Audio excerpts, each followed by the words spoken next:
The growl ripped through the midnight air like a chainsaw through silence. VA Hospital. San Diego's emergency wing had seen its share of chaos over the years. Veterans screaming from night terrors. Code blues that turned peaceful corridors into battlegrounds against death. But nothing, absolutely nothing, had prepared the night shift for what burst through those doors at 23:47 hours.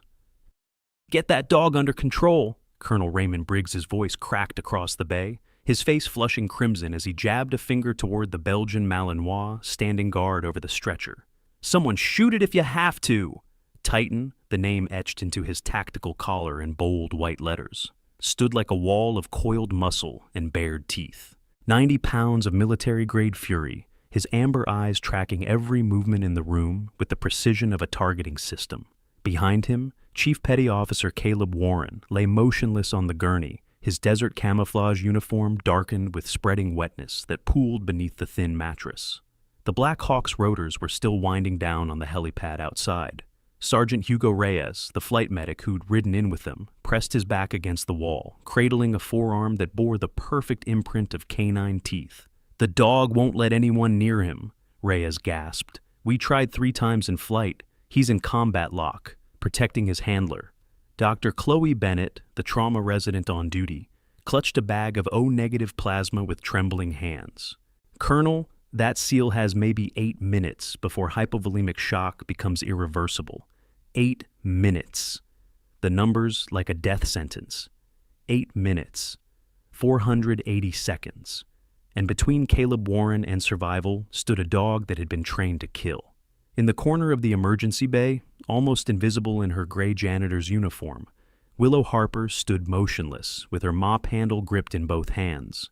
She was small, barely 5'4", with dark blonde hair pulled back in a functional ponytail, and not a trace of makeup on her weathered face. The kind of woman most people looked right through. The kind who cleaned up after emergencies, not participated in them. She watched the chaos unfold with eyes that held no fear. And for the briefest moment, so brief that no one noticed, Titan's relentless growling faltered. His massive head turned slightly, nostrils flaring, ears rotating toward the woman with the mop. Then the growl resumed, louder than before. Nurse Priscilla Morton, the head nurse who ran the night shift with an iron clipboard, swept past Willow with barely a glance. "You there, cleaning staff. This area is restricted during emergency procedures. Go mop somewhere else." Willow didn't argue. She never did. She simply took a single step backward, her mop moving in a slow arc across the linoleum, her eyes never leaving the dog. In the next 20 minutes, everything was going to change. The observation windows that lined the emergency bay had filled with faces, veterans in wheelchairs, insomniacs in hospital gowns, night staff from other departments drawn by the commotion. Through the reinforced glass, they watched like spectators at an arena, waiting to see how this would end. Colonel Briggs had spent 32 years in military medicine. He'd run field hospitals in 3 different combat zones. He'd made life and death decisions while mortar rounds shook the walls. But as he stared at the snarling Belgian Malinois, something cold settled in his chest. The unfamiliar sensation of being completely out of his depth. "Where's security?" he demanded. "On the way, sir."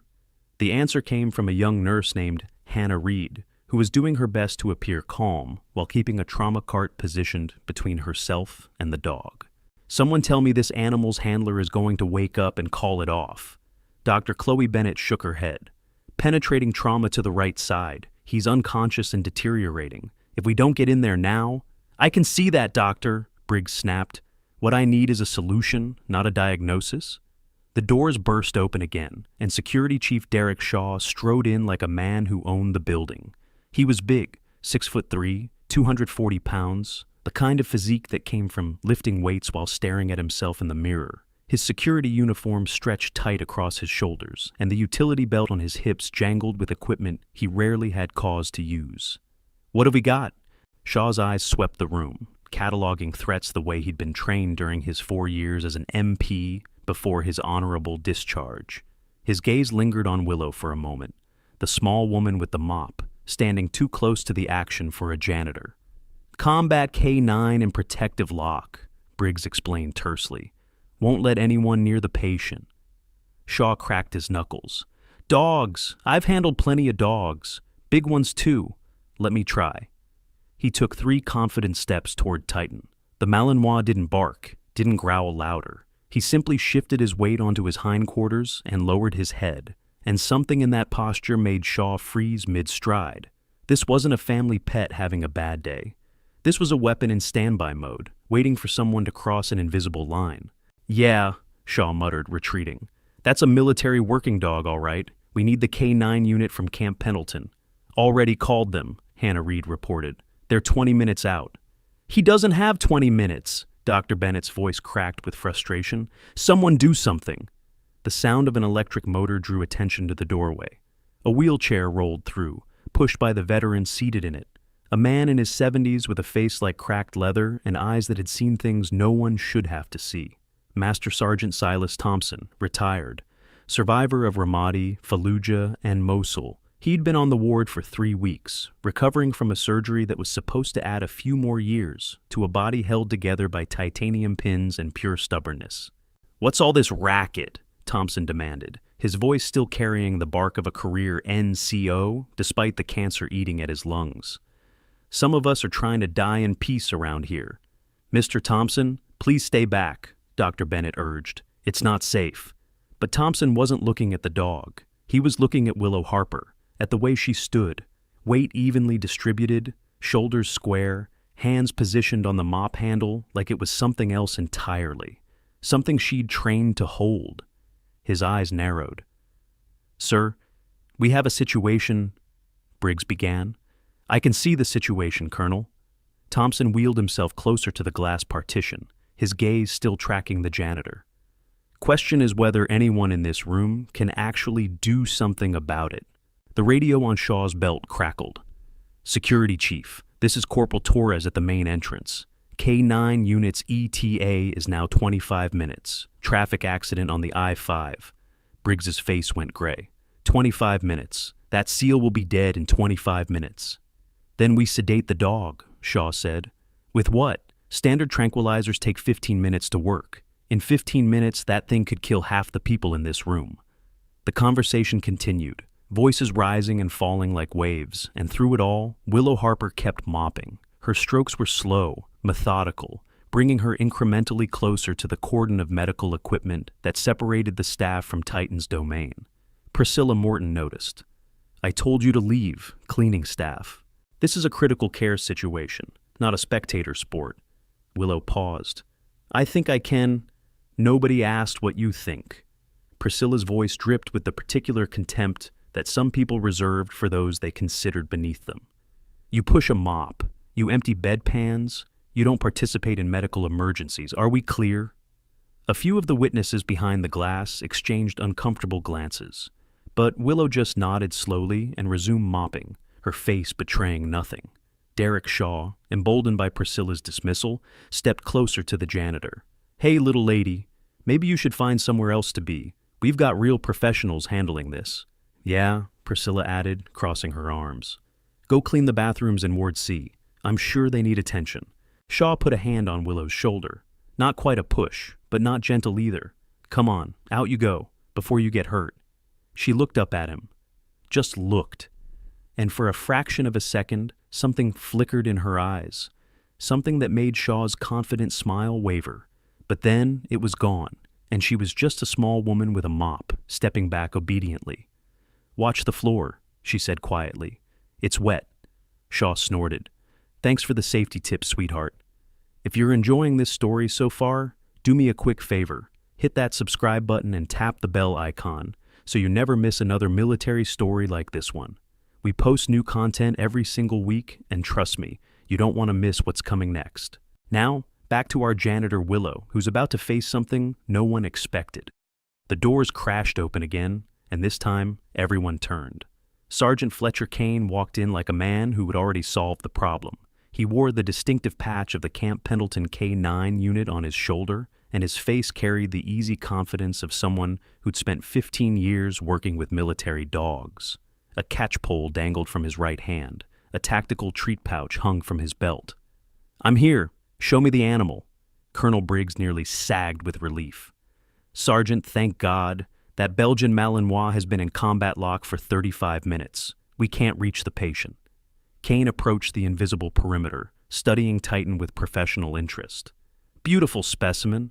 Classic breeding lines. Probably runs about 90 pounds. I've handled hundreds of MWDs. Let me work. He pulled a treat from his pouch, held it where Titan could see it, and spoke in a clear, authoritative voice. Platz! Nothing. Aus! Platz! Titan's growl deepened, but he didn't move. Kane frowned. Standard German commands. Every military K9 is trained on them. He tried again, adding hand signals this time. Bleib! Sitz! Higher! Titan didn't even blink. He's not responding, Kane muttered, more to himself than anyone else. That's unusual. From her position near the wall, Willow watched. Her lips moved slightly, forming words no one could hear. Her eyes tracked not just the dog, but the specific way Kane held his body, the tone of his voice, the subtle errors in his pronunciation.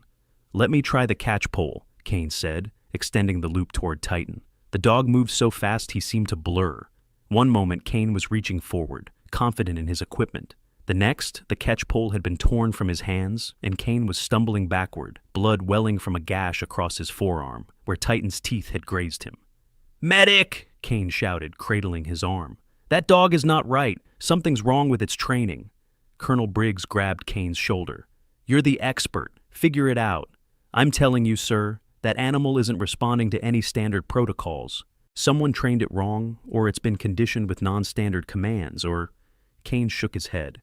This is above my pay grade. We need the handlers from DevGru or Delta. They're the only ones who might know what's going on with this dog. DevGru is in Virginia, Briggs said through gritted teeth. That seal has 6 minutes. 5, Dr. Bennett corrected, her voice cracking. 5 minutes now. The observation windows were packed with witnesses now. Patients, staff, a few family members who'd been in the middle of late-night visits. Through their phones, the drama was being captured, recorded, uploaded. Somewhere in the digital ether, this moment was already spreading. Master Sergeant Thompson wheeled his chair closer to where Willow stood. His voice, when he spoke, was barely above a whisper. That dog knows something. Willow glanced at him. Sir, the way it's positioned, the way it's breathing, that's not random aggression. Thompson's roomy eyes were sharp with decades of hard-won wisdom. That dog is waiting for something, or someone. You should rest, sir. Your incision. Don't you sir me, young lady. I've been watching you since you walked in here. Thompson leaned forward in his wheelchair, his voice dropping even lower. You move like someone with training. You watch that dog like you understand what it's thinking. And the look in your eyes. He shook his head slowly. That's not the look of a janitor. Willow's expression didn't change, but her grip on the mop handle tightened, almost imperceptibly. I don't know what you mean, she said. Sure you don't.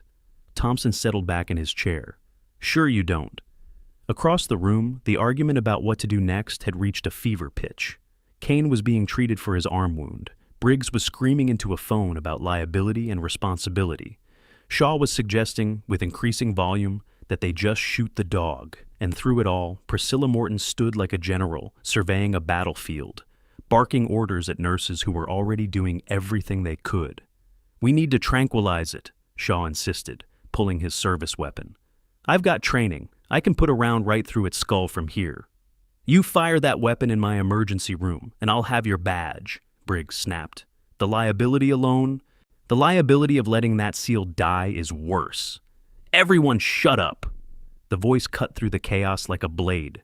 Dr. Chloe Bennett stood beside the monitoring equipment, her face pale but determined. 4 minutes. That's what we have. 4 minutes before brain death becomes inevitable. I don't care about protocols or training manuals or who's responsible for what. Someone in this room needs to figure out how to get past that dog, or I'm going to watch a decorated Navy SEAL die in front of me because a bunch of adults couldn't solve a problem. Silence fell. Even Titan seemed to pause, his head tilting slightly at the change in the room's energy. The cleaning lady said something earlier, someone muttered, about the commands. Priscilla's voice was sharp. The cleaning lady doesn't know anything about military dogs. Actually, the words came from Willow, soft but clear. She was looking at Kane, who was having his arm bandaged. You're using the wrong dialect. Every eye turned to her. Excuse me? Kane's voice dripped with condescension. I have 15 years of experience with military working dogs. I've handled hundreds of them. I've trained dozens. And you're going to tell me, a cleaning woman, that I'm using the wrong dialect? Willow met his gaze without flinching.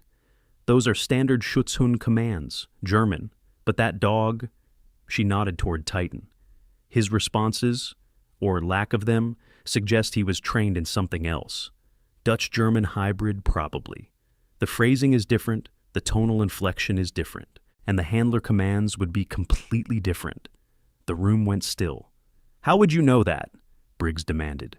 Willow didn't answer. She just turned back to her mopping. But Kane wasn't finished. His professional pride had been wounded, and he wasn't about to let a janitor question his expertise. Listen here, sweetheart.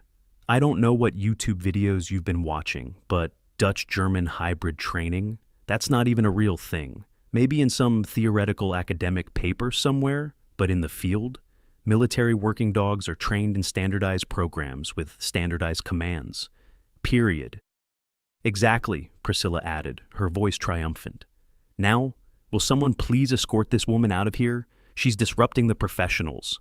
Shaw grabbed Willow's arm. All right, that's enough. Come on, take your hand off me. The words were quiet, but something in them made Shaw pause. Something in the way she stood, suddenly balanced, suddenly coiled, made him think twice. Don't make this harder than it needs to be, he said, but his voice had lost some of its confidence. Chief Shaw? The voice came from Thompson's wheelchair. Let her go. With all due respect, Master Sergeant, I don't take orders from patients. No, you take orders from the VA, and last I checked, putting hands on staff members without cause was a terminable offense. Want to test that? Shaw hesitated. Then slowly he released Willow's arm. 3 minutes, Dr. Bennett announced, her voice hollow with despair. We have 3 minutes. Colonel Briggs looked around the room at the professionals who'd failed, at the equipment that couldn't help, at the dog that stood between them and a dying man. Then his eyes fell on his service pistol. Fine, he said, drawing the weapon. I'm sorry, boy, but that SEAL's life matters more than yours. He raised the pistol, aimed at Titan's massive head. Wait! The word came from Willow, but it wasn't a request. She stepped forward, past the medical equipment, past the invisible line that everyone else had been too afraid to cross. Her mop clattered to the floor behind her. What are you doing? Briggs demanded. Get back! She didn't stop. Titan's growl escalated. His lips peeled back, revealing teeth that had already drawn blood from 2 people tonight. His entire body tensed, preparing to launch. That dog will kill you! Kane shouted. But Willow kept walking, and then she opened her mouth and spoke. Ruhig! The word was barely a whisper, but it wasn't English, wasn't quite German either. It was something older, something rooted in dialects that had disappeared from formal military training decades ago. Titan's growl faltered. Vriend. Another word, another shift in the dog's posture. His ears, which had been pinned back, slowly rotated forward. Titan, Herder Protocol Zeven. The change was instantaneous. Where moments ago a killing machine had stood ready to attack, now a different creature emerged. Titan's tail lowered. His head dropped. He stepped backward, away from Caleb Warren's stretcher, and assumed a position that anyone familiar with advanced K-9 training would recognize. Submission stance. Perfect, precise, complete submission. The silence in the emergency bay was absolute. No one moved, no one spoke. For 3 full seconds, the only sound was the beeping of Caleb Warren's heart monitor. Then Willow knelt beside Titan, her hand reaching out to rest on his head, and as she moved, her uniform shirt, old, worn thin from hundreds of washings, caught on the edge of a medical cart. It tore. The fabric ripped across her shoulder, exposing the skin beneath. And there, etched in black ink against her pale flesh, was a tattoo that made everyone who saw it freeze. A snarling wolf's head, surrounded by Roman numerals, 7. And beneath it, in Gothic letters that no longer existed in any official military database, Ghost Handler Unit. Commander Archer Davis had been on his way to the hospital anyway, following his wounded operator. He'd entered through a side door, meaning to avoid the chaos of the main entrance, meaning to get a status report before anyone realized he was there. He'd been standing in the back of the crowd for the last several minutes, watching everything unfold, and when he saw that tattoo, his reaction was immediate. His hand snapped to his forehead, a salute. Sharp, precise, military perfect. Wraith? His voice carried across the silent bay like a gunshot. Master Chief Petty Officer Willow Harper. Call sign Wraith? Willow didn't turn around. Her hand was still on Titan's head, her fingers gently scratching behind his ears.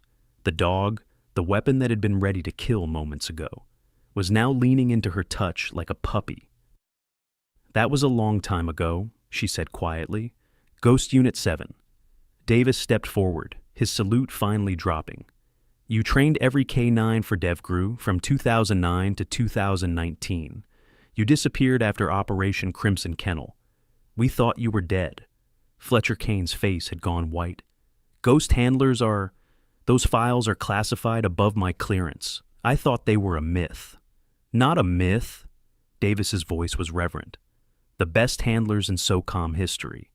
They train dogs to do things that regular programs couldn't even imagine. And Wraith.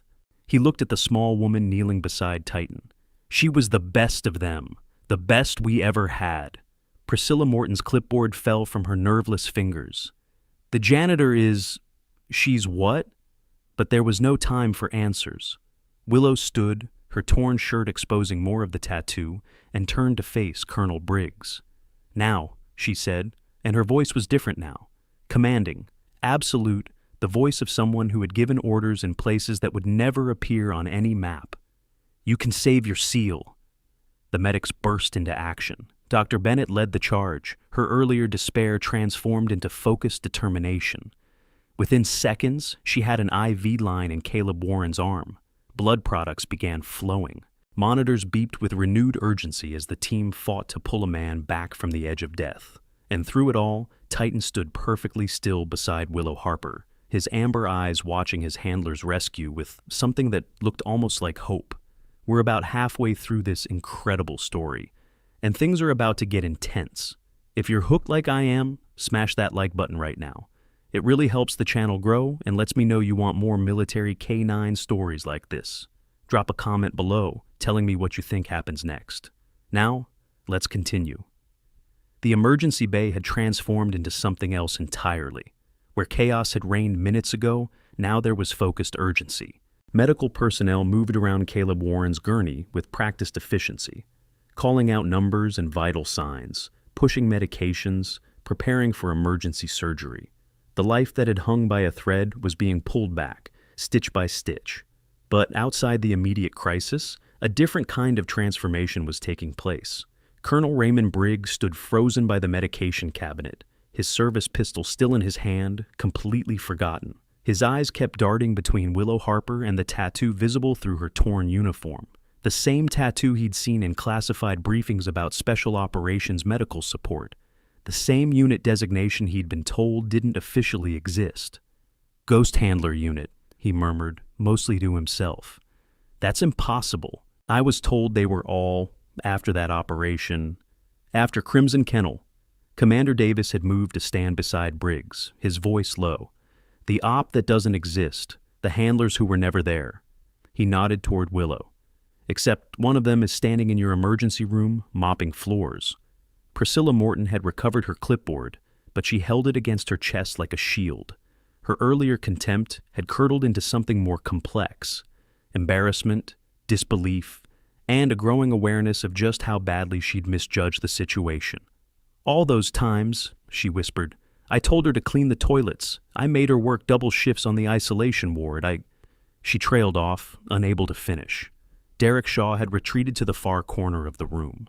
His earlier swagger had evaporated, replaced by the hunched posture of a man trying to make himself smaller. The memory of grabbing Willow's arm, of calling her little lady and sweetheart, played on a humiliating loop in his mind. Fletcher Kane sat on an examination table, his bandaged arm cradled against his chest, watching Willow with the expression of a student who just discovered his entire education was incomplete. Dutch-German hybrid commands, he said to no one in particular. I've never even heard of that training methodology. I've been doing this for 15 years, and I've never... He shook his head, unable to continue. In his wheelchair near the observation window, Master Sergeant Thompson allowed himself a small, satisfied smile. He'd known there was something different about the janitor, recognized it the way veterans recognize each other, through stance, through awareness, through the particular way they move through a world that civilians would never fully understand. "Told you," he said to Dr. Bennett, who'd paused near him to catch her breath. She wasn't what she seemed. Dr. Bennett looked at the old soldier, then at the small woman standing beside the now calm Malinois. "Who is she, really?" "Someone who served," Thompson replied simply. "Same as the rest of us." Willow hadn't moved from Titan's side. Her hand remained on the dog's head, fingers absently scratching the spot behind his ears that he liked best. She was aware of the stares, the whispers, the cameras being raised behind the observation glass. She was aware that the life she'd built over the past 6 months, the anonymous existence of Willow Harper, night shift janitor, was crumbling around her. But her attention was focused on the gurney where Caleb Warren was being stabilized. "His pressure's coming up," one of the nurses reported. 92/60, still low, but rising.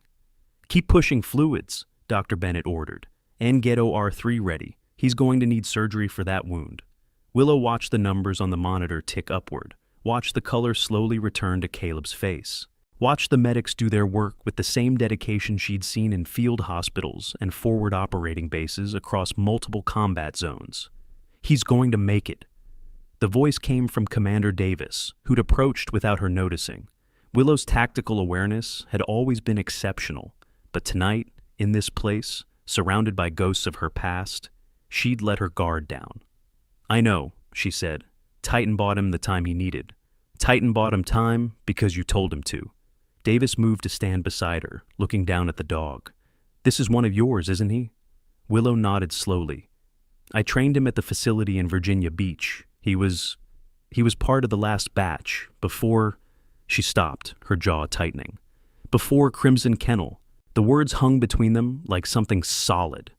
"That operation doesn't exist," Willow said, her voice flat. "Officially." "No, it doesn't." Davis paused, choosing his words carefully. "But the handlers who died on it existed, and the dogs they lost existed, and the single survivor who walked out of that valley existed too." He turned to look at her directly. "I've been trying to find you for 3 years, Wraith. SOCOM has been trying to find you. And now you have. Now I have." He reached into his pocket and produced a challenge coin, bronze, heavy, engraved with symbols that would mean nothing to most people. "Ghost Unit 7, still active despite what the official records say. Still doing the work that needs doing." Willow looked at the coin, but didn't take it. "I'm not that person anymore, Commander." The woman who just talked down a combat-locked Malinois using commands that 99% of K9 handlers have never heard of? Davis raised an eyebrow. "That's exactly who you are, Master Chief. That's who you'll always be." Before Willow could respond, commotion at the entrance drew their attention. A gurney was being wheeled past. Caleb Warren, stabilized enough for transport, heading toward the surgical wing. As he passed, his eyes fluttered open briefly, Titan's entire body tensed. A low whine escaped his throat. "Easy, boy," Willow murmured. "Easy. He's going to be okay." Caleb's eyes found Titan, found the small woman standing beside him. Something flickered across his pain-glazed expression. Recognition, maybe, or gratitude, before unconsciousness pulled him under again. "That dog hasn't left his side for 8 months, Davis said quietly. 2 deployments together. They pulled each other out of a firefight in Syria. The bond between them—" He shook his head. "For Titan to submit to someone else, to trust someone else. You're the only person in the world he would have responded to." "Because I raised him," Willow said. "I trained him. I gave him his name." Her hand tightened briefly on Titan's head. "And then I let him go, the same way I let them all go, because that was my job." "Was your job?" Willow didn't answer. Instead, she reached down and gently unclipped the tactical collar from around Titan's neck. Her fingers traced the dog's name, then moved to a smaller marking beneath it, a serial number that matched the ink on her own forearm. "Sir?" A nurse approached Dr. Bennett. "OR3 is ready. We need to move now." The activity resumed. Caleb Warren's gurney disappeared through double doors. Medical staff scattered to their various duties. And gradually, the crowd behind the observation windows began to disperse, their phones still recording, their minds still processing what they'd witnessed. But for those in the emergency bay, the night was far from over. Colonel Briggs had finally holstered his service pistol. He approached Willow with the careful steps of a man navigating a minefield, which, in many ways, he was. "Ms. Harper, Master Chief, He stopped, swallowed, tried again. "The things I said earlier, the order to shoot the dog, I didn't know. You didn't need to know." Willow's voice was calm, without accusation. "You had a dying man and a threat between you and him. You made decisions based on available information." She met his eyes. "That's what command is. That's gracious of you. No, it's accurate." She turned to face him fully, and for the first time, Briggs saw past the janitor's uniform to the soldier beneath. "What you do with this situation going forward, that's what matters, not the mistakes you made when you didn't have all the facts." Briggs nodded slowly. "The hospital's staff, some of them weren't kind to you tonight. They weren't kind to a janitor, there's a difference." "Is there?" Willow's lips quirked slightly, not quite a smile, but something adjacent to it. "Ask me again in a week, when I'm still here, still mopping floors, still invisible. See how kind they are then." Before Briggs could respond, Dr. Bennett approached with a tablet in her hands. "Master Chief Harper, I don't know how to thank you. If you hadn't been here, someone else would have figured it out." "No." Chloe shook her head firmly. "They wouldn't have. That dog was going to kill anyone who got close, and that seal was going to die because of it. You're the reason he's still alive." "Titan is the reason he's still alive," Willow corrected gently. "He protected his handler until help arrived. That's what he was trained to do." "By you?" Willow didn't deny it. She couldn't. Master Sergeant Thompson wheeled himself over, his face creased with emotion that veterans of his generation rarely showed. "Master Chief," he said, straightening as much as his worn body would allow, "I served in Ramadi in '04. My unit had a dog team attached for 3 months. One of your people, maybe, called himself Raven." Something flickered in Willow's eyes. "I knew Raven. He saved my life twice. Once from an IED the dog sniffed out. Once from an ambush they heard before any of us did." Thompson extended his weathered hand. "I never got to thank him properly, but I can thank you. For training people like him. For training dogs like that one." He nodded toward Titan. "For your service." Willow took his hand. "Thank you for yours, Master Sergeant." Around them, the emergency bay had mostly emptied. The cleaning that would normally fall to Willow was being handled by other staff members, none of whom seemed willing to let her pick up her mop again. Shaw had disappeared entirely. Priscilla was at the far end of the room, making phone calls with the urgent tone of someone who knew she'd have explaining to do. Kane was still sitting on the examination table, lost in thought. Only Commander Davis remained close, the challenge coin still in his hand. "The K9 program isn't the same without you," he said. "The handlers we have now, they're good, capable, but they don't have what you had, what you have." "What I had got 6 dogs killed," Willow said, and for the first time her voice cracked. "What I had got my entire team killed, what I had—" She stopped, her composure fracturing at the edges. Titan pressed closer to her, his warm bulk a silent comfort. "Crimson Kennel," Davis said. "I read what remained of the after-action reports, the parts that weren't classified into non-existence. You didn't kill your team, Master Chief. The mission killed them. The mission was my responsibility. The mission was compromised before your boots hit the ground. Intelligence failure at the highest levels. Assets that were supposed to be there weren't. Support that was supposed to arrive didn't." Davis's voice hardened. "You walked 27 miles through hostile territory with catastrophic injuries. You carried the only surviving dog on your back for the last 8 of those miles. And when you finally reached extraction, the first thing you asked was whether the mission objective had been achieved." Willow's eyes had grown distant, seeing something far away. "Scout died 3 weeks later. The injuries were too severe. But you brought him home. You brought the intel home. And the information you recovered saved over 200 lives in subsequent operations." Davis stepped closer. "Crimson Kennel wasn't your failure, Willow. It was your finest hour. Then why does it feel like this?" The words escaped before she could stop them. "Why does it feel like I'm drowning every single day?" The question hung in the air, raw and honest. Davis didn't have an answer. Perhaps there wasn't one. "SOCOM wants you back," he said finally. "But I'm not going to push. Not tonight.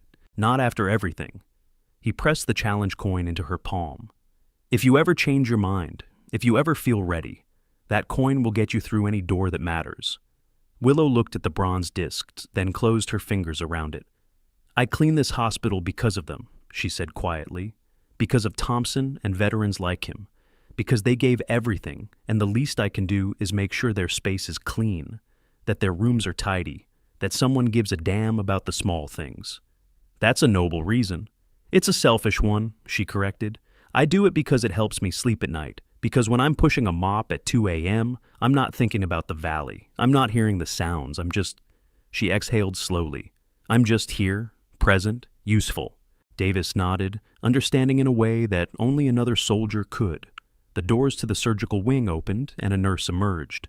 "Commander, Chief Petty Officer Warren is out of immediate danger. Surgery is proceeding well. He's expected to make a full recovery." The words washed over the room like a wave of relief. "Can the dog see him?" Willow asked. "When he wakes up?" The nurse looked uncertain. "That's not normally protocol. Titan has been with Warren for 8 months, 2 deployments. He's the reason that man survived long enough to reach this hospital." Willow's voice was soft but implacable. "He needs to see his handler." Davis cleared his throat. "I can make some calls. Ensure the proper authorizations are in place." The nurse nodded, still looking somewhat overwhelmed by the events of the night. As the medical staff began the work of returning the emergency bay to its normal state, Willow walked to where her mop had fallen. She picked it up, weighing it in her hands, the simple tool of an anonymous existence. "You don't have to do that," Dr. Bennett said. "Someone else can—" "This is my job." Willow began mopping, her strokes slow and methodical. "The floor is dirty. Someone needs to clean it." Titan lay down near the wall, his eyes tracking her movement. He seemed content now, at peace in a way he hadn't been since his handler had fallen. Perhaps it was because the crisis had passed. Perhaps it was because, for the first time in years, he was near someone who truly understood him. Or perhaps it was something simpler. Perhaps he recognized home when he found it. The hours that followed had a strange, dreamlike quality. News of what had happened in the emergency bay spread through the hospital like wildfire. Patients told nurses, nurses told doctors, doctors told administrators. And somewhere along the way, the story transformed from a simple account of events into something larger, something that seemed to grow with each retelling. The janitor who talked down a killer dog, the cleaning woman who turned out to be a military legend, the ghost who had been walking among them all along, mopping floors and emptying bedpans, invisible in plain sight. By 3 a.m., Willow had been approached by no fewer than 15 people. Some wanted to thank her. Others wanted to apologize for slights they suddenly remembered with painful clarity. A few just wanted to stare, as if they could somehow reconcile the small woman in the gray uniform with the classified operator who'd trained dogs to do things that regular handlers couldn't imagine. She responded to all of them the same way, with quiet patience, deflected attention, and a consistent insistence that she was simply doing her job. Priscilla Morton found her in Ward C, cleaning the floor outside the isolation rooms. "Ms. Harper?" Willow didn't look up. "The isolation ward always needs extra attention at night. Some of the patients can't control their—" "That's not why I'm here." Priscilla took a deep breath, visibly struggling with what she needed to say. "I've been the head nurse on the night shift for 11 years. In that time, I've learned to read people, to know who's competent and who isn't, who belongs in a medical setting and who's just passing through." The mop continued its rhythmic movements across the linoleum. "I was wrong about you." The words came out stilted, forced. "The way I treated you, the way I spoke to you tonight, it was unprofessional and unkind. Regardless of who you are or what you've done, you didn't deserve that." Willow paused her mopping. She looked at Priscilla, really looked, and saw a woman in her 50s who had spent decades building walls of professional authority because the alternative was vulnerability. She saw the cost of that armor in the lines around Priscilla's eyes, the tension in her shoulders, the way she held herself like she was bracing for a blow. "The toilet still needed cleaning," Willow said. "The bedpans still needed emptying. The floor still needed mopping. You weren't wrong about any of that. That's not the point. No? Willow resumed her work. Then what is the point, Nurse Morton? Priscilla opened her mouth, then closed it. She seemed lost, confronted with a response she hadn't expected.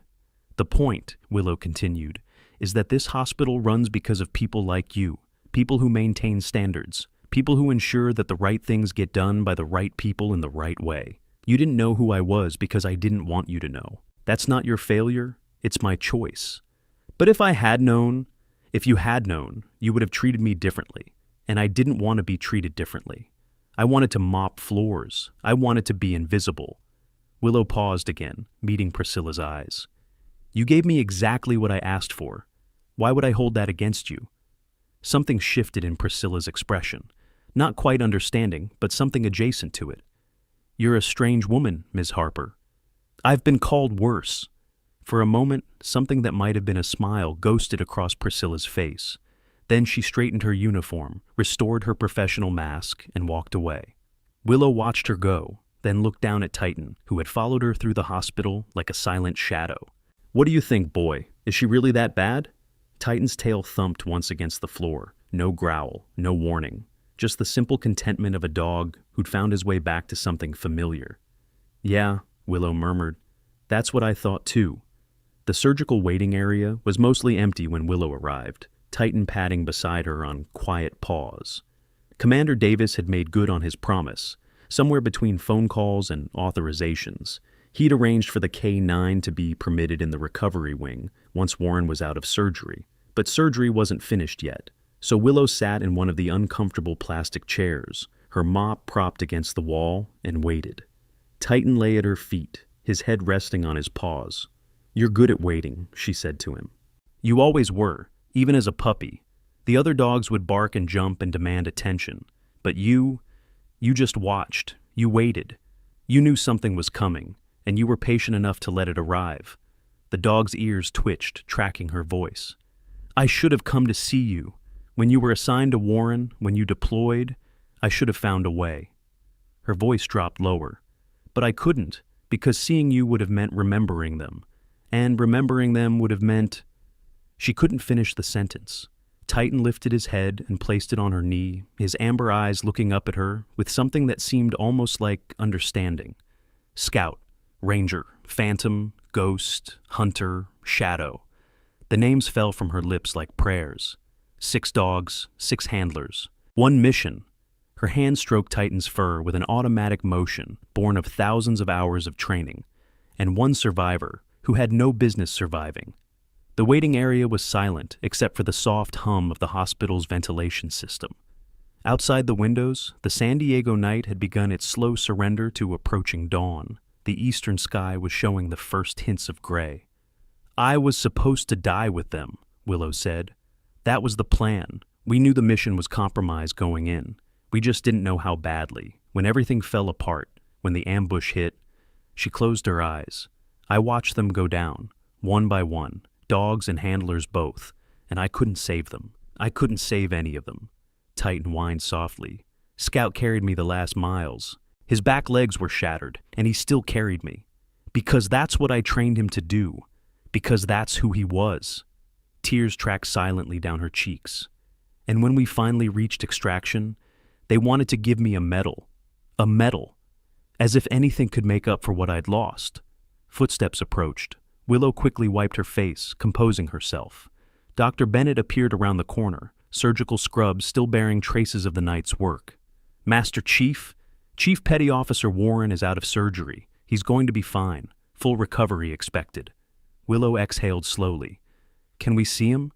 He's not awake yet, and probably won't be for several hours. But... Chloe hesitated. The nurses in recovery are all veterans of the emergency bay. They've heard what happened. They'd like to have Titan nearby when Warren wakes up. They think it would be good for him. It would be, Willow confirmed. The bond between a handler and his K-9, it's not something civilians fully understand. Titan's presence will do more for Warren's recovery than any medication. Chloe nodded. I'll make sure it happens. And, Master Chief, thank you for what you did tonight. For what you clearly do every day, even when no one notices. She walked away, leaving Willow alone with the dog. Titan's tail thumped against the floor again. "I know, boy," Willow murmured. "I know." The eastern windows were brightening steadily now, the first golden rays of dawn creeping across the waiting area. Willow's shift had technically ended 2 hours ago, but no one had mentioned it, and she hadn't left. She wasn't sure she could leave. The challenge coin that Davis had given her was still in her pocket, a small bronze weight that seemed to grow heavier with each passing hour. Ghost Unit 7. The unit that didn't exist. The handlers who had never been there. The dogs who had never served. And her. The survivor. The legend. The ghost. She turned the coin over in her fingers, feeling the raised symbols, the worn edges, the weight of everything it represented. "Sir," the voice came from behind her. She turned to find Corporal Ezra Collins, the MP, who'd been running database searches earlier in the night. He stood at attention, his young face uncertain. "At ease, Corporal." The command came automatically, muscle memory from another life. He relaxed slightly, though not entirely. "Ma'am, I wanted to apologize. Earlier tonight when I was searching the databases, I was trying to figure out who you were, what you were hiding." He swallowed. "I didn't know. None of us knew. You were doing your job. No apology necessary. Still," he hesitated.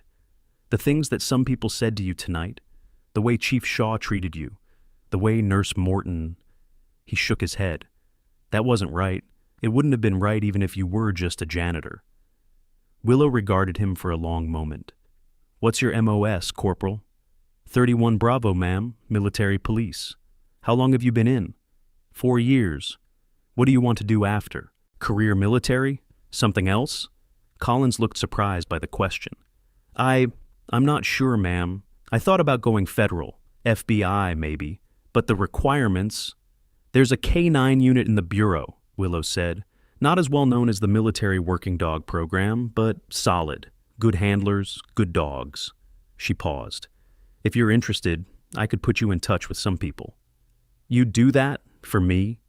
"You kept looking when everyone else had already decided what they were seeing." Willow stood, brushing off her uniform.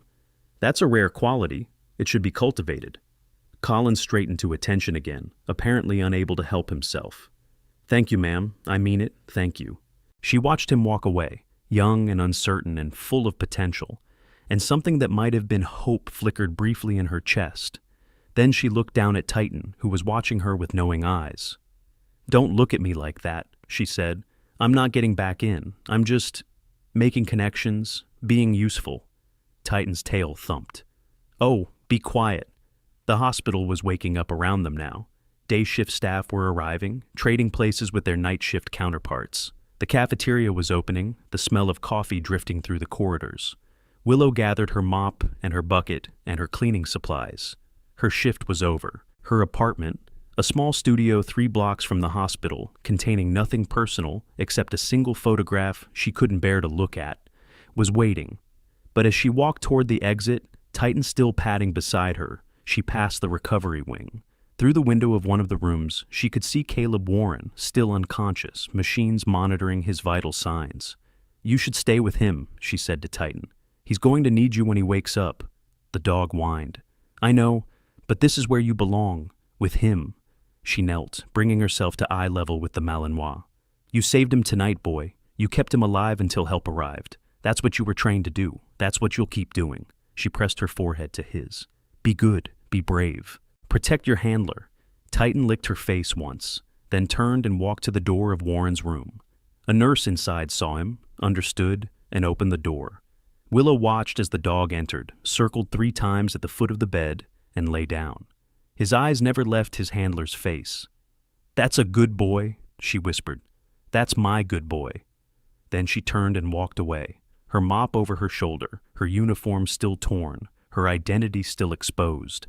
In her pocket, the challenge coin seemed to grow heavier with every step. The morning sun was warm on her face as she exited the hospital. The parking lot was filling with the day shift. Families were arriving for visiting hours. Life, in all its messy, complicated glory, was continuing. Willow paused on the sidewalk, closing her eyes, letting the warmth soak into her skin. Behind her, the hospital held a Navy SEAL, who would live because of a dog she'd trained years ago. It held veterans like Silas Thompson, who'd served and sacrificed and never asked for recognition. It held staff like Dr. Bennett, who'd fought to save a life even when the situation seemed hopeless. And it held memories. So many memories. "Part of me did die that day," she'd told Commander Davis. And it was true. The woman who had walked into that valley in 2019 was not the woman who had walked out. Something had been left behind in that blood-soaked earth. Innocence, maybe, or certainty, or the belief that hard work and good intentions were enough to keep people alive. But something had survived, too. She reached into her pocket and pulled out her phone.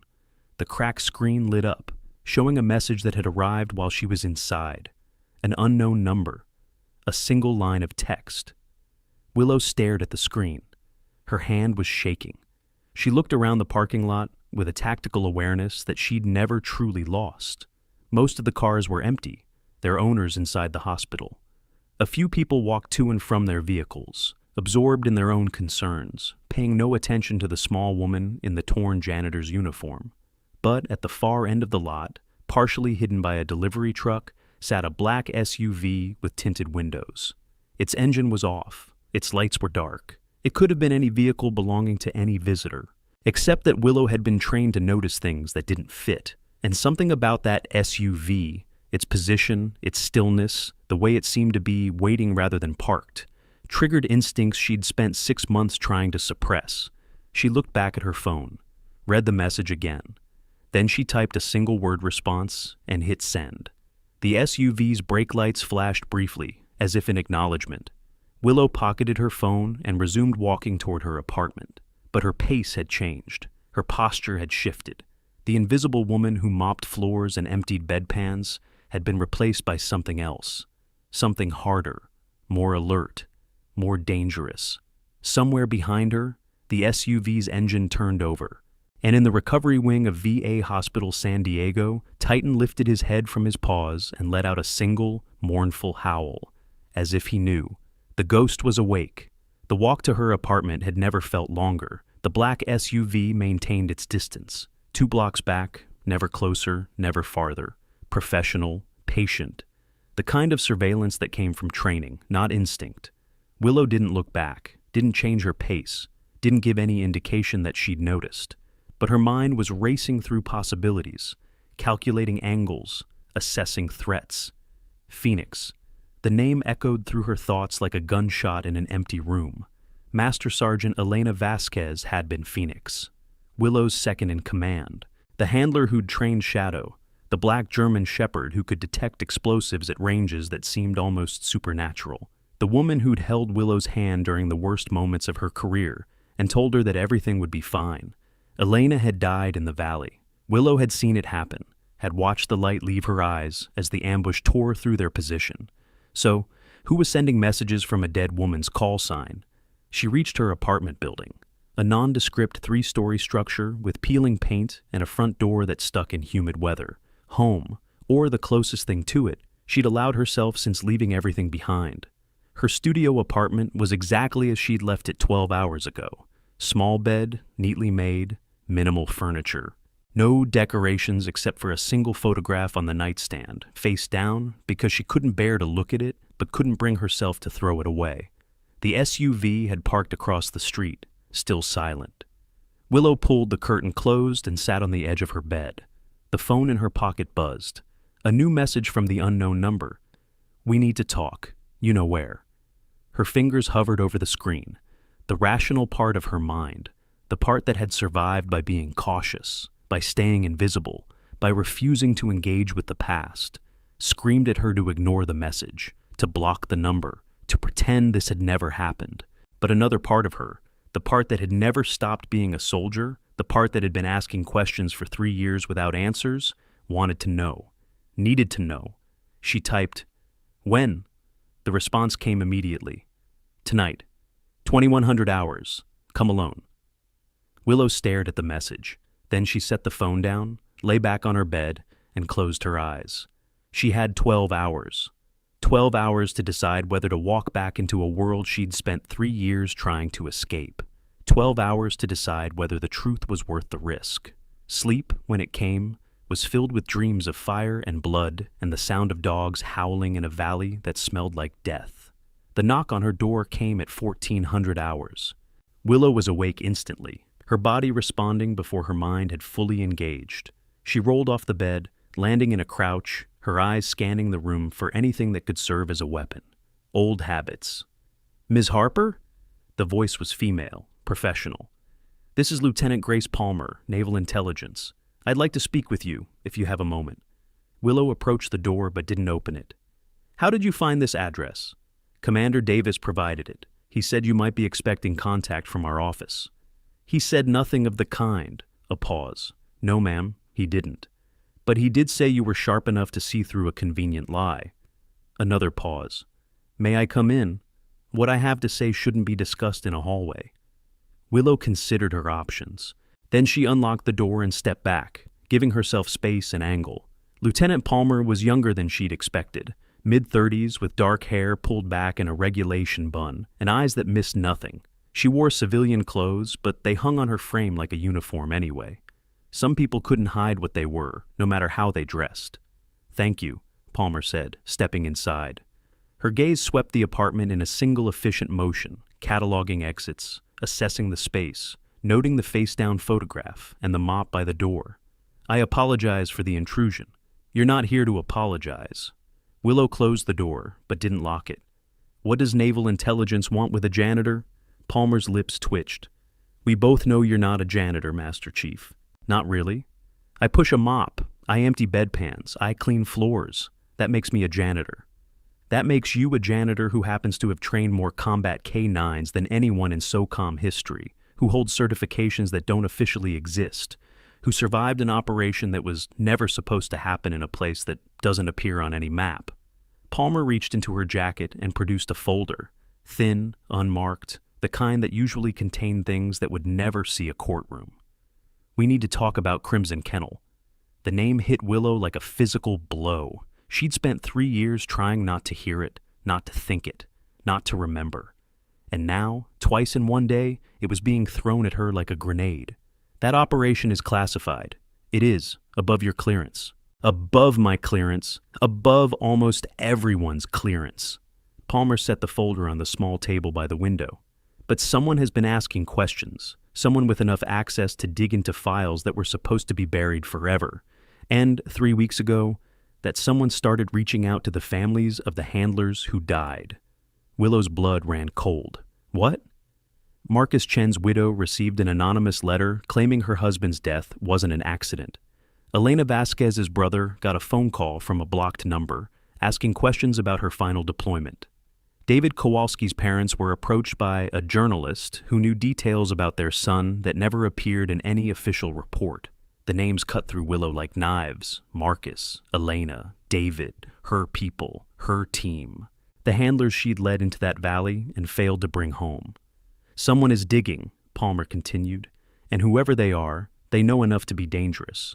The question is, are they trying to expose what happened, or are they trying to cover it up?" "What does this have to do with me?" "You're the only survivor, Master Chief. The only person who knows what really happened in that valley. If someone is trying to rewrite the narrative of Crimson Kennel, you're the key to either confirming or destroying their version." Palmer leaned forward. "What did happen out there?" Willow's jaw tightened. "I gave my after-action report. Everything I knew is in the official record." "The official record is a work of fiction, and we both know it. Intelligence failures don't explain what happened to your team. Equipment malfunctions don't explain why 6 handlers and 6 dogs died while you survived. And enemy action doesn't explain why the bodies were never recovered." The world seemed to tilt slightly. Willow gripped the edge of the table to steady herself. "The bodies were recovered," she said. "I was at the memorial service. I watched the flags being folded. You watched empty coffins being buried." Palmer's voice was gentle but relentless. "The valley was deemed too dangerous for recovery operations. The official story is that the remains were left in place as a matter of tactical necessity. But I've seen the satellite imagery, Master Chief. 24 hours after the extraction, that valley was clean. No bodies. No equipment. No evidence that anyone had ever been there. That's impossible. That's classified." Palmer stood. Someone cleaned that site before our recovery team could reach it. Someone removed all evidence of what happened. And now, 3 years later, someone is stirring up questions that should have stayed buried. She moved toward the door, then paused. I'm not here to interrogate you, Master Chief. I'm here to warn you. Whatever is happening, you're at the center of it. The message you received this morning, yes, we know about it, is almost certainly connected. Be careful who you trust, and be careful what questions you ask. She reached for the door handle. Because someone has gone to great lengths to make sure certain answers stay hidden. And they may not appreciate you looking for them. Wait. The word escaped before Willow could stop it. The message used a call sign. Phoenix. That was Elena Vasquez's call sign. She's dead. I watched her die. Palmer's expression flickered.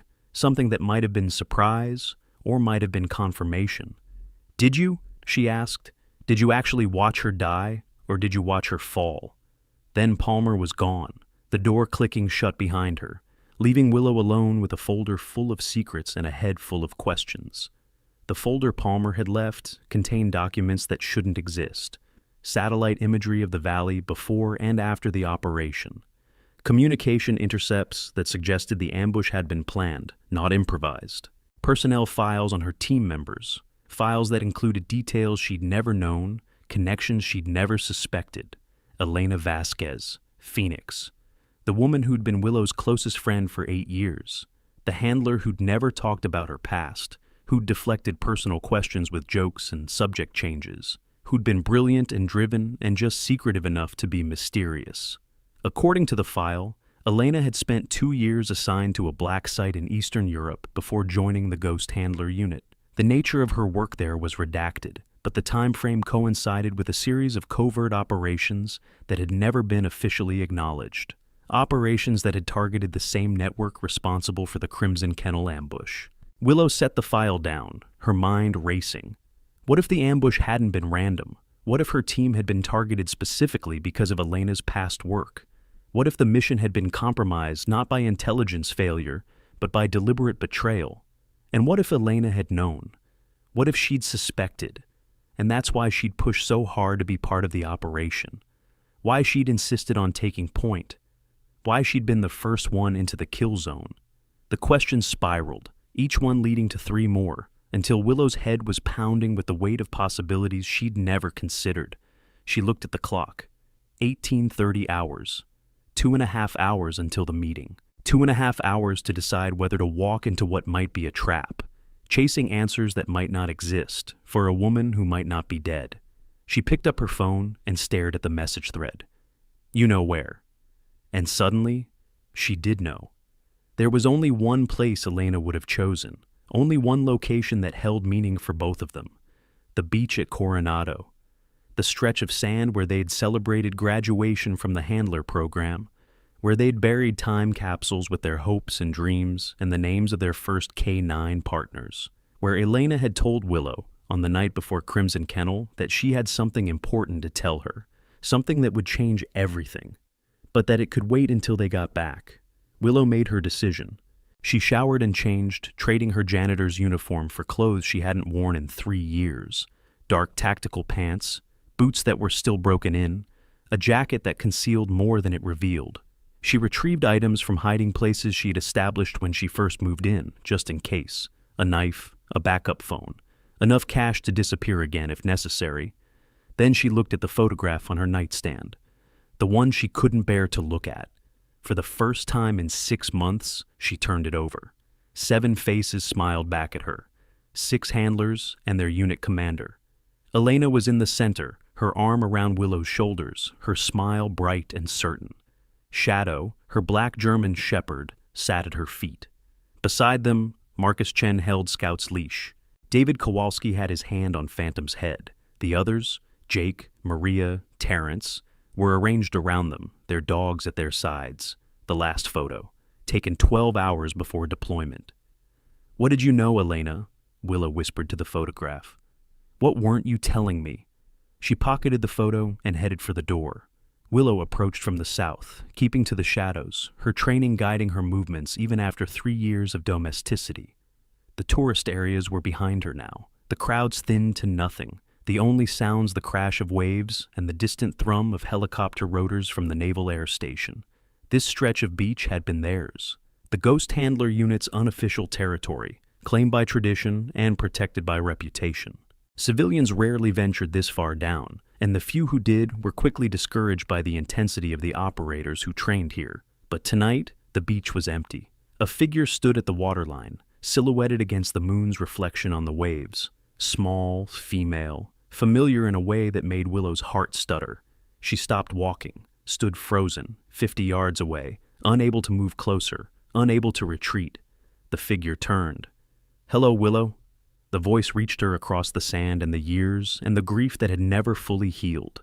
A voice she'd heard in dreams and nightmares. A voice she'd convinced herself she'd never hear again. "Elena?" The figure moved toward her, and as it stepped into a patch of moonlight, Willow saw her face. Changed. Older. Scarred. The left side of her face a roadmap of reconstructive surgery and determination. But unmistakably, impossibly, Elena Vasquez. Phoenix. Alive.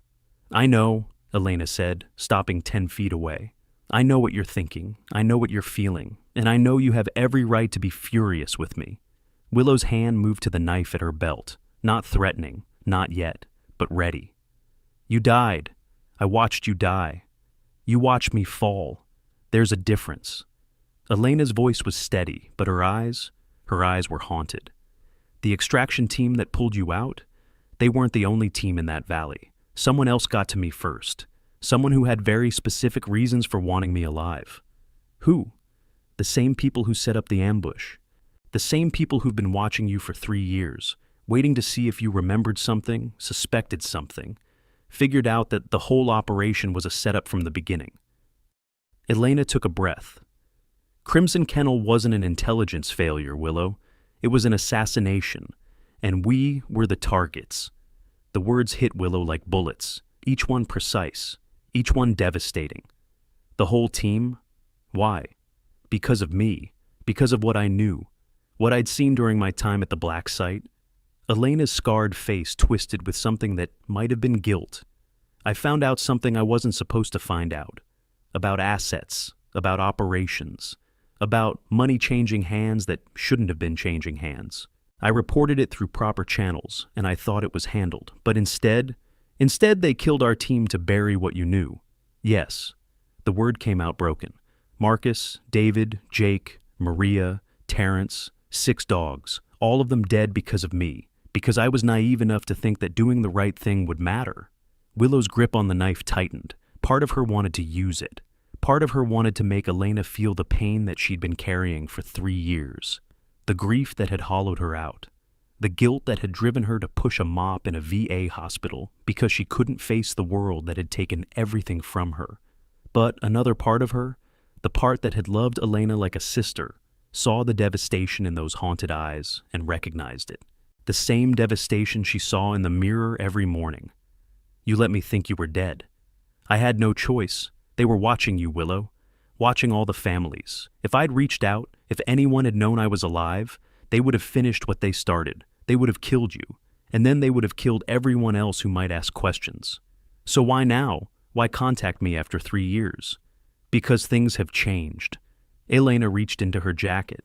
Willow tensed, but what emerged was not a weapon. It was another folder. "I've been gathering evidence, building a case, identifying the people responsible, and documenting their connections. It took 3 years, but I finally have enough to bring them down." "Bring who down?" Elena extended the folder. "Look for yourself." Willow took it, opened it, and felt the blood drain from her face as she recognized the names. "These are high-ranking officers, intelligence officials, a sitting senator." "A network," Elena confirmed, "operating across multiple agencies, multiple departments, multiple administrations.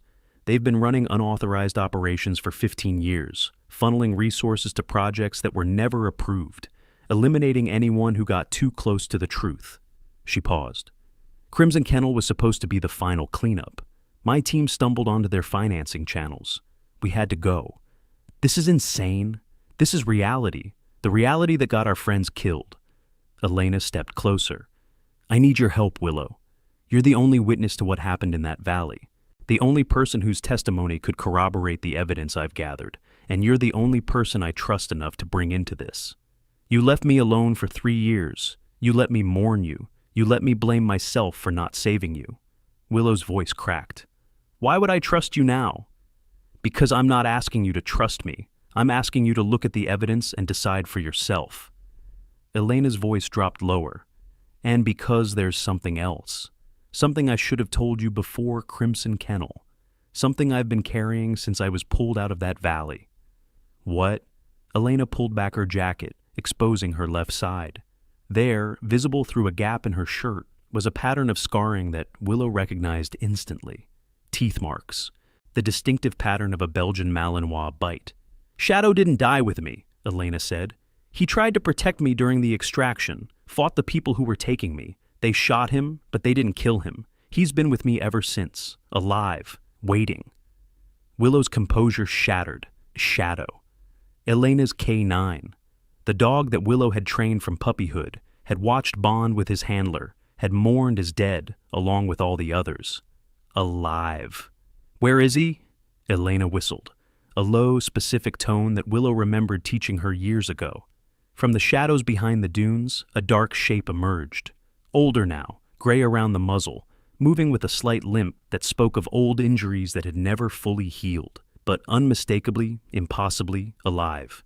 Shadow. He approached slowly, his eyes fixed on Willow with an intensity that transcended the 3 years of separation. His nose twitched, sampling her scent, confirming what his eyes were telling him. Then his tail began to wag, slowly at first, then faster.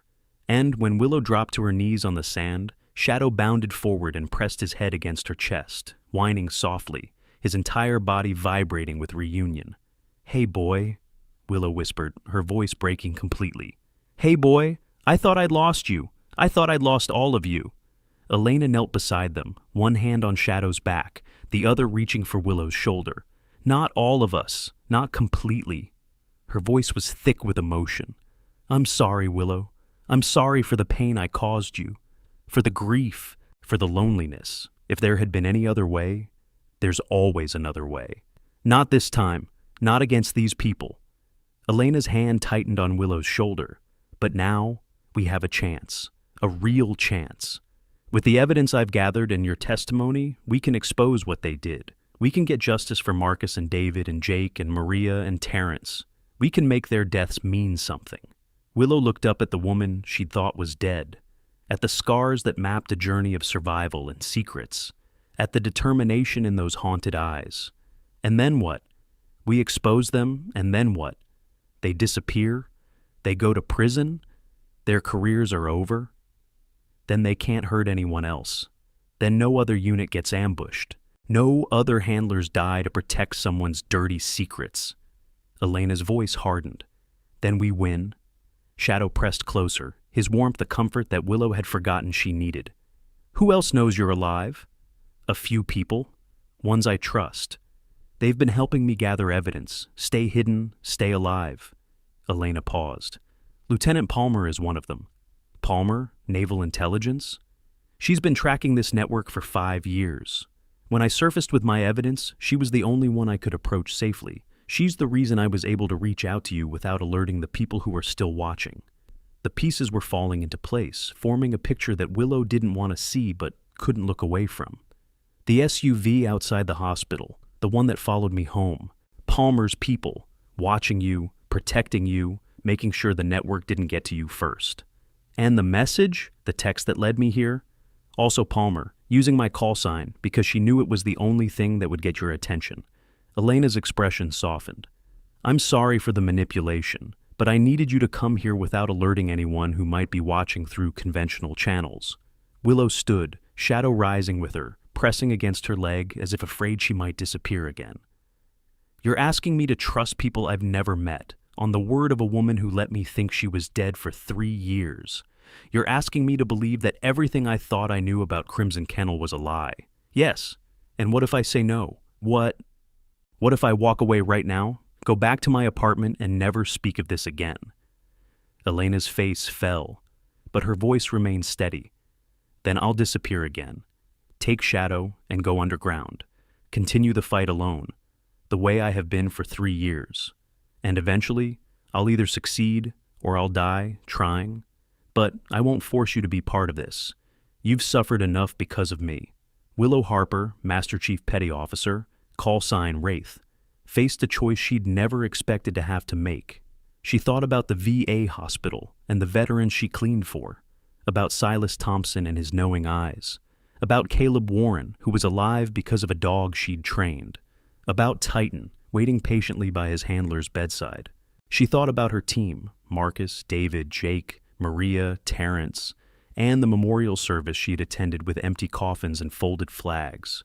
She thought about 3 years of pushing a mop and emptying bedpans, trying to find peace in invisibility, trying to outrun the ghosts that haunted every moment of every day. And she realized that peace had never been an option. Not really, not for someone like her. The only question was what she was going to do about it. I have conditions, she said finally. Elena's eyes lit up with hope. Name them. First, no more secrets. Everything you know, everything Palmer knows, everything anyone involved in this knows, I want access to all of it. I spent 3 years in the dark. That ends now. Done. Second, when this is over, when the network is exposed and the people responsible are facing justice, I walk away. No recruitment pitches, no appeals to duty, no guilt trips about what the unit needs or what my country expects. I'm done with that life. This is a one-time thing. Elena hesitated, then nodded. Done. Third, Willow's voice hardened. If at any point I discover you've lied to me, about anything, no matter how small, I disappear, and you never find me again. Understood? Understood. Willow looked down at Shadow, who was still pressed against her leg, his tail wagging slowly. I can't believe you're alive, boy, she murmured. I can't believe any of this. Shadow's tail wagged faster. So, Elena extended her hand. Partners, one last time? Willow looked at the scarred hand, at the woman she'd mourned, at the dog she'd trained. Then she reached out and gripped Elena's hand firmly. Partners, one last time. The safe house was a nondescript structure in a neighborhood that specialized in anonymity, the kind of place where no one asked questions and no one remembered faces. Lieutenant Palmer was waiting inside, along with 2 other operatives who were introduced only by call signs. Master Chief Harper. Palmer's greeting was professional but warm. Thank you for coming. You didn't leave me much choice. No, but I'm still grateful. Palmer gestured to a table covered with documents, photographs, and electronic equipment. We have a lot to discuss and not much time. The network knows something is happening. They may not know what yet, but they're getting nervous. We have perhaps 72 hours before they start taking drastic measures to protect themselves. Drastic measures meaning what? Meaning people start dying. Witnesses, sources, anyone who might be able to testify to what they've done.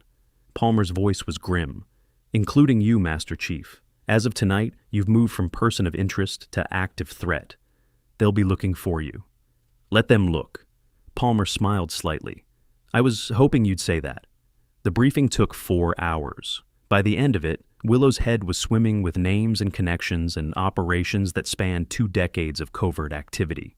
The network was larger than she'd imagined, a hydra with tendrils reaching into every agency, every department, every corner of the national security apparatus. At its center were 3 individuals, a 2-star general who'd been laundering money through defense contracts, an intelligence official who'd been running unauthorized operations for personal profit, and a senator who'd been providing political cover in exchange for favors and funding. 3 people, 3 targets, 3 pillars that, if removed, would bring the entire structure crashing down. The evidence is solid, Palmer concluded. Testimony from former operatives, financial records tracing the money, communication intercepts proving coordination. With your eyewitness account of Crimson Kennel and Elena's corroboration, we have enough to take this to the Attorney General. Then why haven't you? Because the Attorney General's Chief of Staff is connected to the network. We can't go through normal channels. They'd be warned before we could act. We need to go public, media, Congress, multiple simultaneous exposures that they can't contain or suppress. And you need me for that.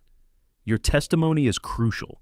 You're a decorated veteran with an impeccable service record. When you tell the world what happened to your team, people will listen. And when they listen, the pressure becomes impossible to resist.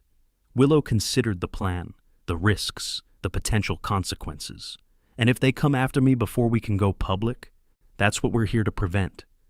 Palmer gestured to the operatives in the room.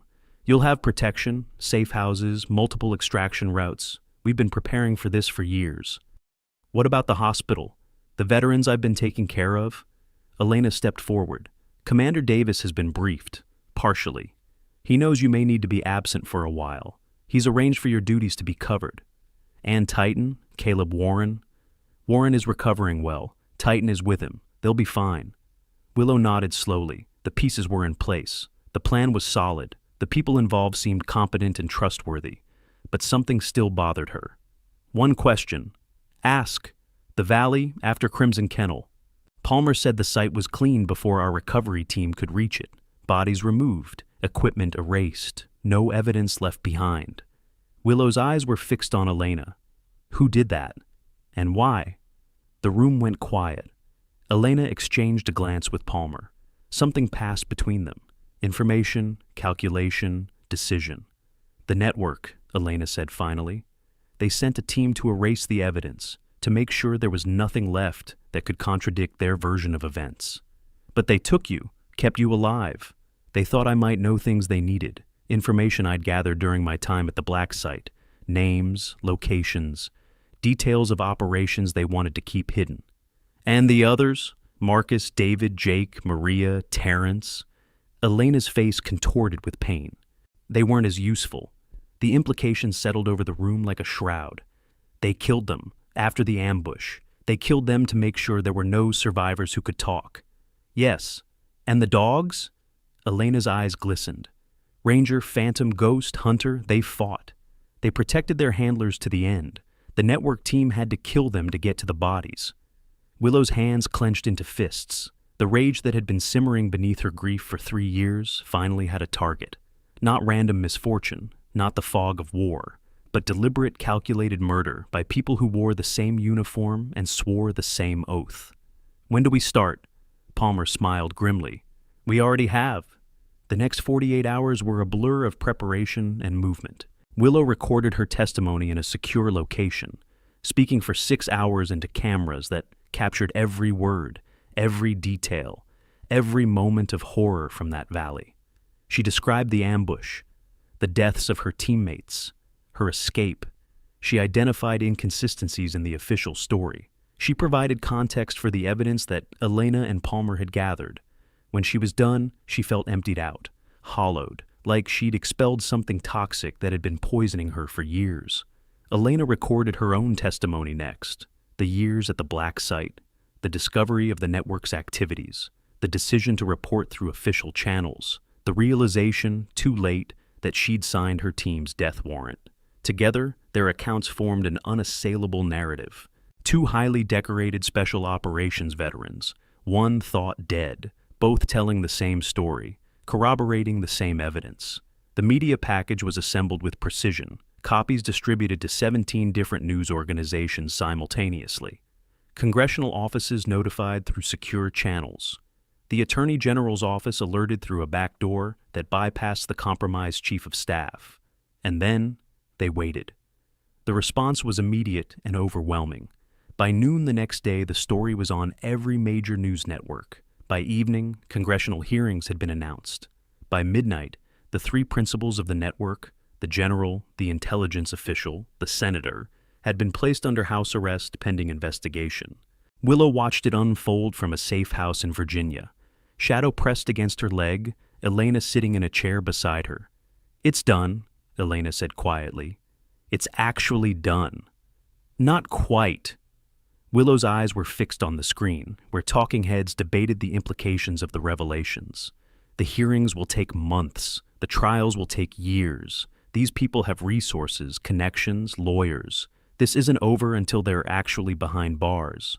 But it's started. For the first time in 3 years, it's actually started. Shadow whined softly, sensing the tension in the room. Willow reached down and scratched behind his ears. Yeah, boy, it started. Her phone buzzed. A message from Commander Davis. Watching the news. Proud of you, Master Chief. Your room at the hospital will be waiting when you're ready to come back, but take your time. You've earned it." She stared at the message for a long moment. Then she typed back, "Thank you, sir. I'll be home soon." Home. The word felt strange, but not wrong. She looked at Elena, at Shadow, at the screens filled with news of justice finally being pursued. "What happens now? To you?" Elena shrugged. "Witness protection, probably. New identity, new life. There are still people out there who'd rather see me dead than testifying. And after? When the trials are over? I don't know. I haven't thought that far ahead." Elena paused. "I spent 3 years focused on one thing, exposing what they did. Now that it's happening, I'm not sure what comes next. Maybe nothing needs to come next. Maybe you just live." "Is that what you're going to do? Just live?" Willow considered the question. The apartment with the face-down photograph, the mop and bucket by the door, the veterans she cleaned for, and the hospital that had become her sanctuary. "I think so, at least for now. There's a SEAL in San Diego who needs his dog back. There's a floor that needs mopping. There are people who need someone to care about the small things." She looked at Shadow. "And apparently there's a retired K-9 who needs a place to spend his golden years." Elena's eyebrows rose. "You want to take Shadow? He's been with you for 3 years, but you're going into protection, new identity. That's no life for a dog." Willow met Elena's eyes. "He deserves peace, a yard, someone who knows what he's been through. I can give him that." Elena was silent for a long moment. Then she reached out and placed her hand on Shadow's head. "He saved my life 100 times, she said softly. "In that valley, in the years after. He's the reason I'm still here. Then let me take care of him. Let me give him the retirement he's earned." Tears were streaming down Elena's scarred face now, but she nodded. "Take care of him, Willow. Take care of yourself." She pulled Willow into a fierce embrace. "Thank you for believing me, for helping me finish this, for being the sister I never had. Thank you for not being dead." Elena laughed, a broken, tear-soaked sound. "That's the nicest thing anyone's ever said to me." They held each other for a long moment. Two survivors, two ghosts who'd finally found their way back to the light. Then Willow pulled back, wiped her eyes, and looked at Shadow. "Come on, boy, let's go home." The VA Hospital San Diego felt different now. Willow pushed her mop down the familiar corridors, Shadow padding beside her on quiet pause. It was her first shift back after 2 weeks of absence, 2 weeks of testimony and protection, and a media firestorm that had consumed the nation. The network was crumbling. The general had resigned and was awaiting trial. The intelligence official had been arrested. The senator had died by apparent suicide, though few believed it was voluntary. And across the country, other figures connected to their activities were scrambling to distance themselves, cut deals, save their own skins. And Willow Harper was back to mopping floors. "Master Chief!" She turned. Master Sergeant Silas Thompson was wheeling toward her, a grin splitting his weathered face. "Mr. Thompson, how are you feeling?" "Better than I have in years. Amazing what a little national news coverage can do for a veteran's spirits." He reached down to pet Shadow, who accepted the attention with dignified grace. "I see you brought a friend. This is Shadow. He's retired, like you. We're keeping each other company. Good dog." Thompson's eyes were knowing. "Good handler, too." "I'm not a handler anymore. I'm a janitor." "Sure you are." Thompson's grin widened. "The most famous janitor in America." Willow sighed. The coverage had been extensive. Her photograph had appeared on every major network. Her service record had been dissected by talking heads who'd never served a day in uniform. Her testimony had been quoted, analyzed, debated by people who would never understand what that valley had cost her. She was no longer invisible, and part of her mourned the loss. But another part, a smaller part, growing slowly, was beginning to see the value in being seen. "Master Chief Harper?" She turned to find a teenage boy approaching, awkward in the way of adolescence, his eyes wide with something that might have been awe. "Yes? I'm Jason Chen. My dad was Marcus Chen." Marcus, the first handler she'd trained, the one who'd taught her that dogs could sense fear and sadness and hope, the one who died in that valley because she hadn't been good enough, fast enough, strong enough to save him. Willow's voice failed her. I just wanted to say thank you. Jason's eyes were glistening. My mom and I watched your testimony.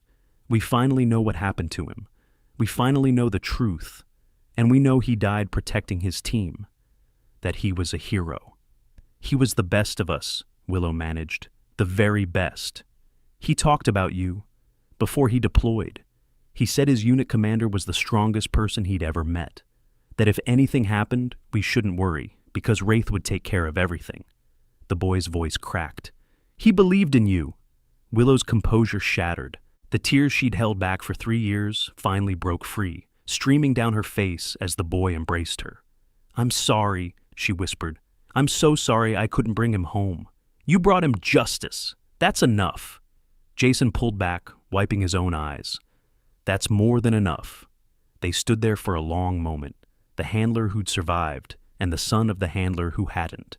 The weight of grief and gratitude and something that might have been healing passing between them. Then Jason turned and walked away, leaving Willow alone with her mop and her dog and her tears. Master Chief? Thompson's voice was gentle. You okay? Willow wiped her face, steadied her breathing, looked down at Shadow, who was watching her with understanding in his amber eyes. Yeah, she said finally. I think I'm going to be. She found Caleb Warren's room without difficulty. Through the window, she could see Titan lying at the foot of the bed, his massive head resting on his paws. Caleb was awake, propped up on pillows, his hand reaching down to scratch behind his dog's ears. Shadow whined softly. Willow pushed open the door. Titan's head came up instantly, his body tensing, then relaxing as he recognized the woman entering the room. His tail thumped against the bedding. Master Chief Harper. Caleb's voice was weak but warm. Commander Davis told me what you did, what you've been doing all along. I trained Titan, that's all. That's not all, and we both know it. Caleb struggled to sit up straighter. That night in the emergency bay, I was dreaming, floating in and out. But I heard your voice, heard you talking to Titan, heard you... He trailed off, emotion overwhelming him. Heard me what? Heard you calling him by his training name, the one nobody else knows, the one that got recorded on his service file, and then classified above everyone's clearance. Caleb's eyes were wet. You didn't just train him, Master Chief. You raised him. He's the reason I'm alive, and you're the reason he exists. Willow approached the bed, Shadow staying close to her side. She looked down at Titan, at the dog she'd raised from puppyhood, and felt the weight of all those years, the training, the letting go, the grief of believing he was just another soldier she'd failed. He's a good dog, she said simply. The best. Caleb's hand continued to stroke Titan's fur. They're sending me back to Coronado for recovery. 6 months of physical therapy, minimum. But they said... He hesitated. They said Titan can stay with me, that the bond between a handler and his K9 is too important to break, even for medical reasons. They're right. Will you visit when I'm in recovery? Caleb's voice was almost shy. Titan would like that. He remembers you.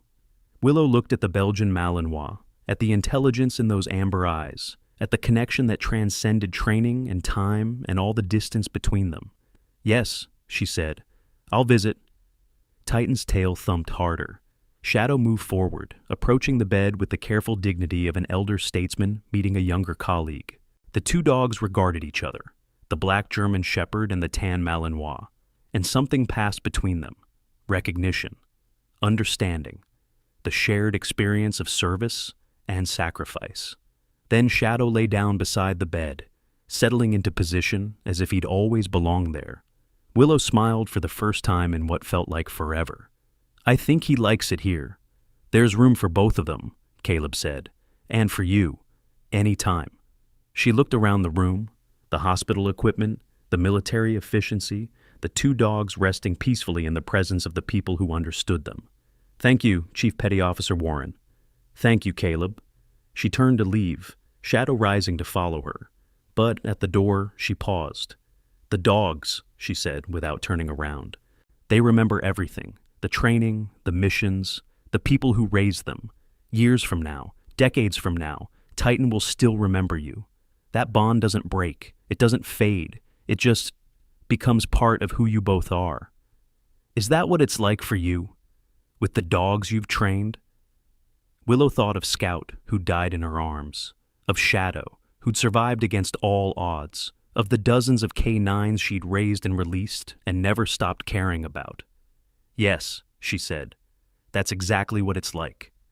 Then she walked out into the corridor, Shadow at her side, leaving behind a seal and his dog and the quiet understanding that some connections were forever.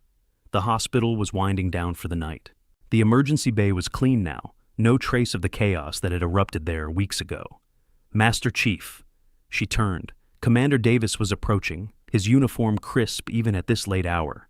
"Commander, I didn't know you were here. Just checking on Warren and on you." He stopped beside her, looking through the window at the empty bay. "Hell of a month. That's one word for it. The network is done. The trials are proceeding. Your testimony is being called the most compelling first-hand account of military corruption in modern history." He paused. "SOCOM is very proud of you." Davis reached into his pocket and produced a familiar bronze disc. "You left this behind, the challenge coin, Ghost Unit 7. Willow looked at the coin but didn't take it. "I told you I was done with that life. And you are. But this isn't about recruitment. It's about recognition." He pressed the coin into her hand. "Whatever you do next, wherever you go, you earn this. You earn the right to carry it." "I'm staying," she said quietly.